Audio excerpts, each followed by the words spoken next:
বৈশাখের এই ব্যস্ত কিন্তু সুন্দর দিন কেমন কাটালাম চলুন আপনাদের সাথে নিয়ে যাই। আসসালামু আলাইকুম, ওয়েলকাম করছি আমার নতুন একটি ভিডিওতে। আমার বৈশাখের একটা স্পেশাল দিন আজকে আপনাদের সাথে শেয়ার করব। সকালটা শুরু করলাম বৈশাখের জন্য কিছু মাটির জিনিস কেনাকাটা দিয়ে। এটা ছিল আগের দিন, বৈশাখের 2 দিন আগে কিনেছিলাম কিছু জিনিসপত্র। এই ঐতিহ্যবাহী জিনিসগুলো আমার সব সময় খুব ভালো লাগে। আর এই জিনিসগুলো আমি খুবই রিজনেবল প্রাইসে পেয়েছি।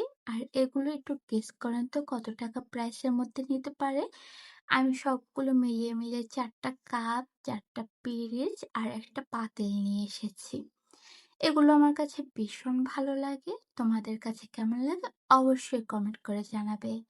তারপর বোন এসেছে বাসায়। আর ও আসার পর ঝটপট করে ওরে এই চানাচুর মুড়ি মাখাটা বানিয়ে দিলাম নাগামরিচ দিয়ে। আর এটা খেয়ে তো ও খুবই তৃপ্তি পেয়েছে।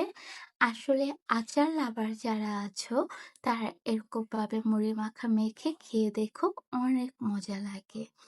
আর এরকম যদি কেউ খেয়ে থাকো অবশ্যই কমেন্ট করে জানাবে। তারপর এই তো দেখো, আমার বাসার বিকেলের ওয়েদার বলো সকালের ওয়েদার বলো, আমার নতুন বাসায় এত ভালো লাগে কি আর বলবো। সামনে একটা সুন্দর মাঠ আছে, বাট এই তারগুলো না থাকলে আরো বেশি সুন্দর লাগতো। যাই হোক, তারপর আমি একটু আমার শপে গিয়েছিলাম বিকাল দিকে। আর সেখানে গিয়ে বৈশাখ উপলক্ষে আমি আমার কিছু চুড়ির কালেকশন দেখাচ্ছি। দেখো, এগুলো আমি সব নিজের হাতে তৈরি করেছি। আর এগুলো আমার শপে খুবই রিজনেবল প্রাইসে আমি বিক্রি করি। কারণ এখানে আমি চাই অল্প মূল্যে সবাই অনেক সুন্দর সুন্দর জিনিস পড়ুক। আর এগুলোর হাতের ফিনিশিং তোমরা দেখলেই বুঝতে পারবে, সামনাসামনি দেখলেও বুঝতে পারবে।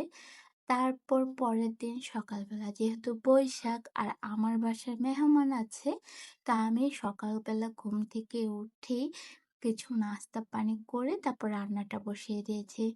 বেশি কিছু করব না, গরুর মাংস রান্না করব আর ইলিশ মাছ ভাজবো। আমার আব্বু বাজারে গিয়ে দেখলো এই সাইজের ইলিশ মাছ আছে, তো এটাই আমি 2টা নিয়ে আসতে বলেছিলাম। তারপর একটু ডেকোরেশন করলাম আর সবাইকে একসাথে নিয়ে খেলাম। আর এটাই যে কত আনন্দ, সবাই একসাথে মিলেমিশে খাওয়া দাওয়া করলে আমার কাছে না অনেক ভালো লাগে।